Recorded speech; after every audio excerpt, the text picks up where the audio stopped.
Before I start, I do have a few things to say. Firstly is I would like to thank Marit and the team at Extra for organising this evening. I also thank all of you for coming and actually being here. And finally, I do thank Dean for giving me the speaker alongside him. I also want to say that, as a disclaimer, everything that I will talk about will be my personal experience, and that it won't always cover for every case.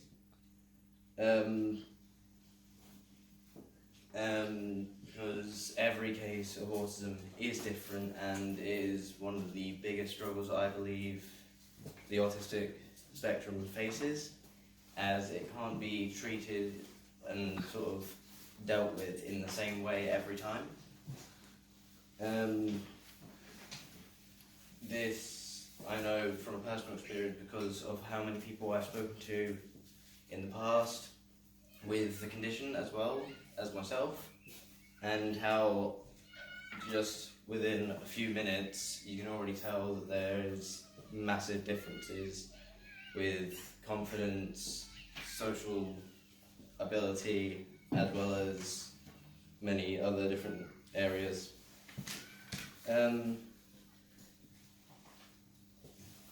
I would also like to ask you, now you don't have to answer this if you don't want to, but I would also like to ask what autism means to you, as well as what you think it is, almost.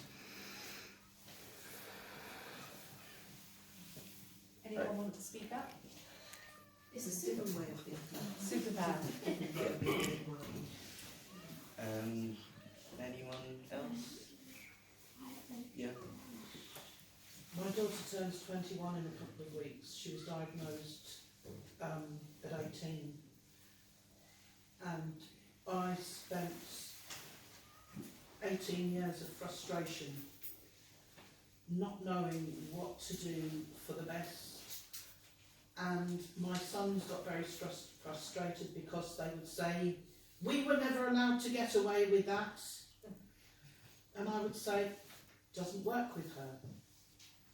And I am still waiting to find something that does work with her. So hopefully I might get some pointers this evening. And hopefully I'll be able to help provide them. Now, for me, I believe that autism is not separate from the person who's diagnosed with it. It's a key part of them, their life, and their personality. Sure, it's something that sometimes makes things difficult at times, but I believe it's more like a blessing rather than a curse. And I hope that by the end of this evening, you are all able to see it in the same way. So I was diagnosed with Asperger's syndrome at around 9, and it put into perspective a lot of problems that we had faced earlier on, such as in nursery. Even at such a young age as 4 or 5, there was behaviour that indicated that there was something else besides a childish nature. And obviously that's why it took 8 years to be justified, because of the progression.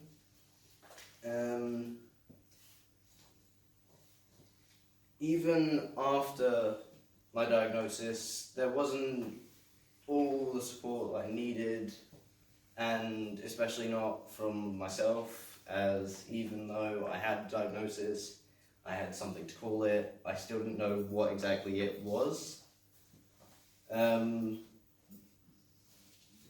So unfortunately this led to quite a few misunderstandings, and some even continue to this day, especially to do with things set with emotions, as that is an area that I struggle with a lot.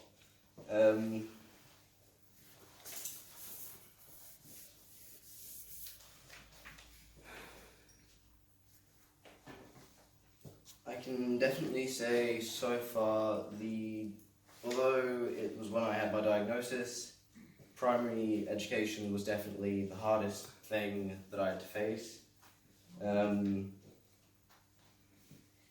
Partly due to the school's lack of support, but also due to the fact of there's not enough general education about autism and how to deal with it.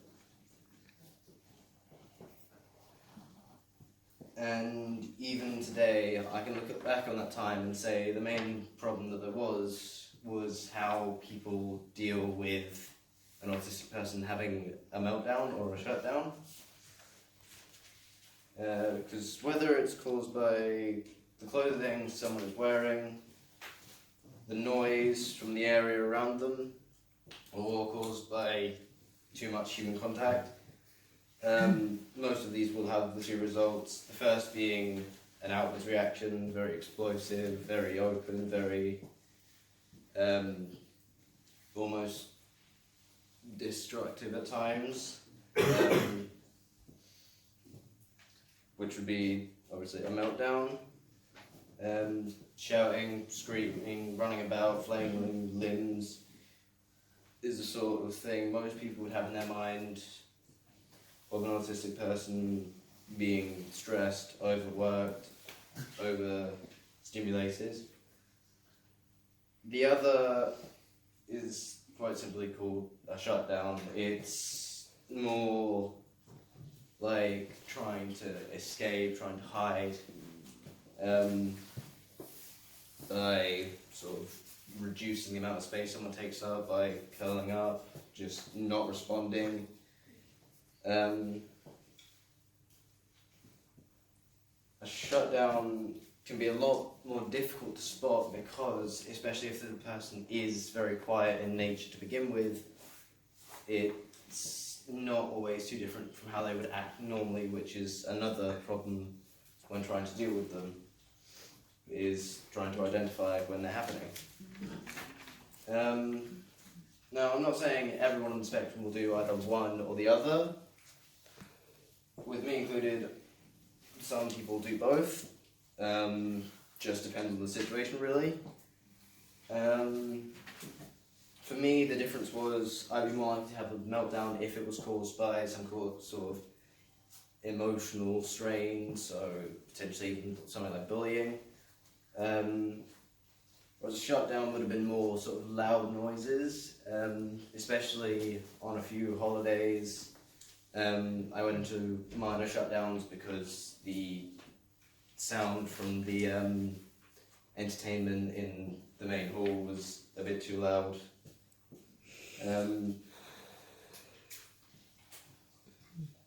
But both meltdowns and shutdowns a lot of the time aren't caused by one singular large thing. A lot of the time it's caused by a lot of little irritations. The build-up that happens, I like to have a theory on it, which I like to call the fizzy bottle theory. So what I want you to do is imagine that you have a bottle of fizzy drink, and each little sound, texture, smell is someone shaking that bottle. Not always a lot, sometimes just a little bit. But over the course of the day, the pressure will build up and build up and build up. And where does the pressure all end up going? It ends up exploding, ends up being destructive, ends up being overloaded.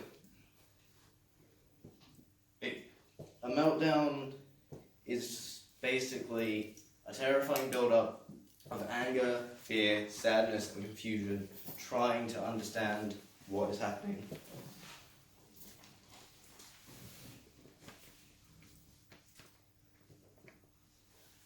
After all of my experiences, there is one single piece of advice that I can give to deal with a meltdown, and that is give them time to calm down. Because I cannot stress the number of times that I have been having a meltdown, and a teacher or teaching assistant was trying to have me explain what happened and why I reacted in that way. However, there have been times where people got it right. The way I first approached my topic of primary school may seem a bit harsh, and I see that now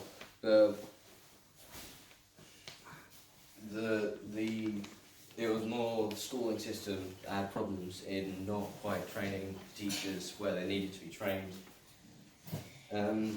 All the teachers were doing the best they could with the knowledge that they had. Being able to believe in the fact that there are people out there at times can be difficult, but it is true that over the years I've realised more and more that there is support out there. You just need to be willing to look for it. As not everyone will be willing to help, but that doesn't innately mean that they will be against you.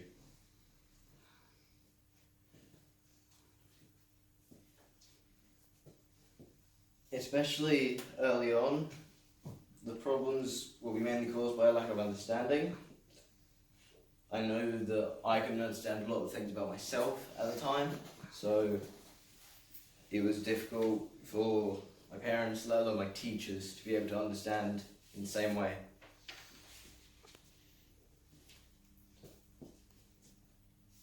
Autism, for me, carries, in general, a lot of questions that aren't always easy to answer. Luckily, due to getting my diagnosis reasonably early, most of these questions were answered early as well, but that didn't answer questions further on in life. Being that I just turned 16 around 19 days ago, I haven't had much experience with things beyond school.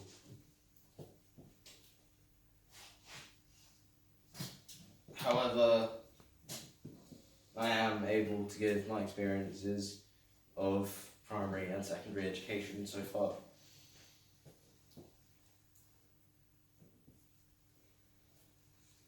One of the things I've noticed is that people on the autistic spectrum will not just have autism, and it does bring along a few other things. Whether that can be anxiety-based, depression, or another mental health disorder, some kind of muscular or skeletal problems, or even problems with digestion or nutrition. I, for one, not too long ago, struggled a severe hit to my mental health, including an eating disorder and needing to go to counselling.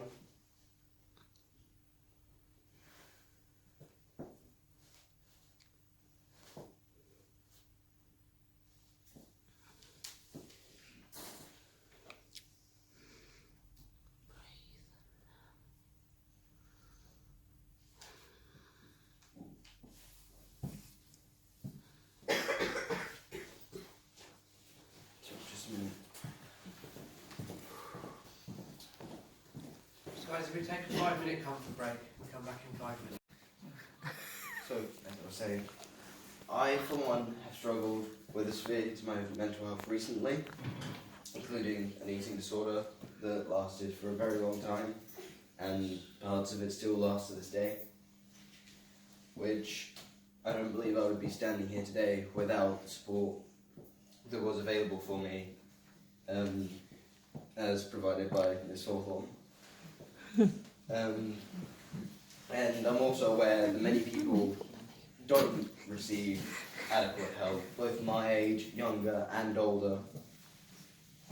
So I would like to thank those who did help me.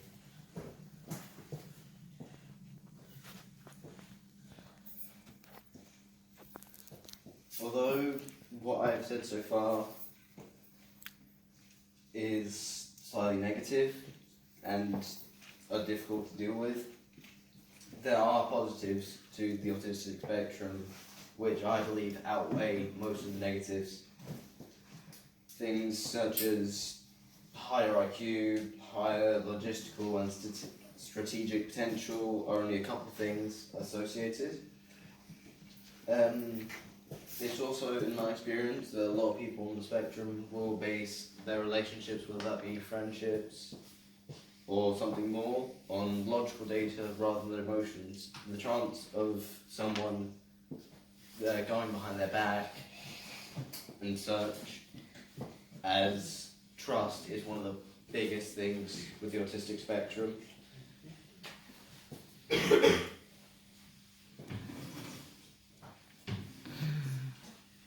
It is because of things such as that I believe a lot can be learned from the behaviour of what I like to call our club members.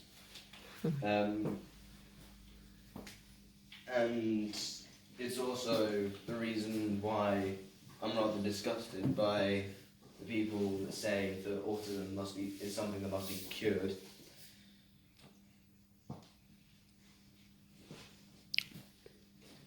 What I'm trying to say is that it's to help people. It's not always the most efficient to just research autism. It is sometimes necessary to try and research things around it, whether that be mental health or other such things.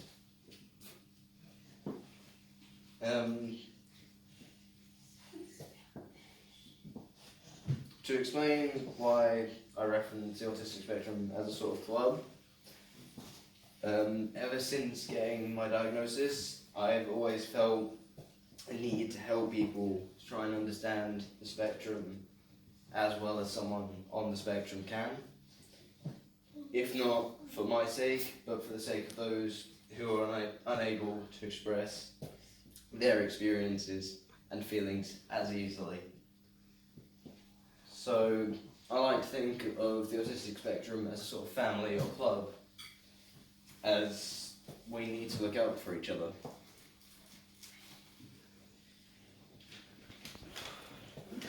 Now, let's talk about something a bit more positive, that every autistic person has a specific interest.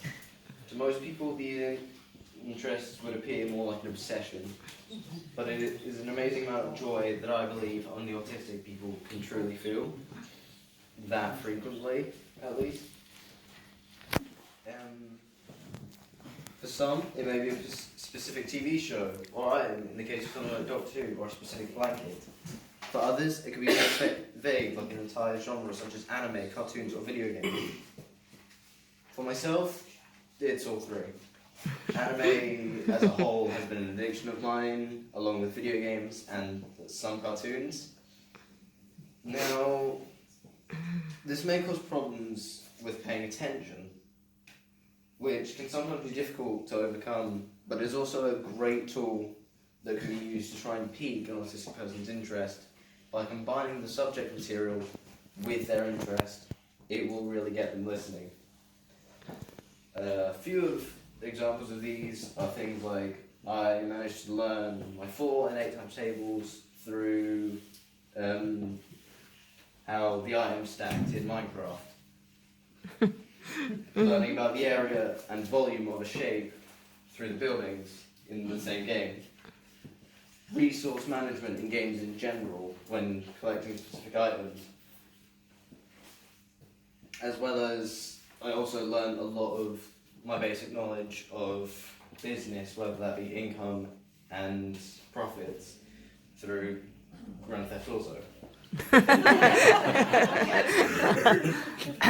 Along with plenty of other cases of learning things which I can't quite think of at the moment. Now, I know I learned mine mainly through video games, but there are lots of ways of doing it with other topics, such as the other day when I compared the gearbox in a car to RAM in a computer.